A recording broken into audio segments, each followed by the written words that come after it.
మంచుతో నిండిన ఒక నిశ్శబ్ద అరణ్యంలో ఒక పాండా పప్పి ఉండేది. ఆ పాండా పేరు టీనా. అందంగా, అమాయకంగా ఇప్పుడు బాంబు తినే అలవాటు ఉంటుంది. కానీ చాలా భయపడే స్వభావం. ఒక ఆకస్మిక శబ్దం వినిపించినా వెంటనే చెట్టు వెనకాల దాక్కుంటాడు. అతని అమ్మ పెద్ద పాండా ఒకటే మాట చెబుతుంటుంది: ధైర్యంగా ఉండడం అనేది పెద్ద పనులు చేయడం కాదు, చిన్న మంచి పనిని చేయడానికి ముందుకు రావడం.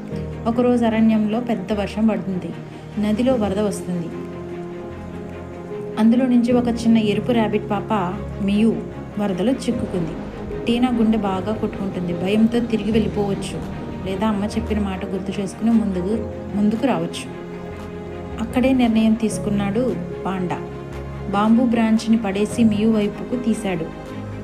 మియూ దాన్ని పట్టుకుంది. టీనా ఆమెను లాగుతున్నాడు.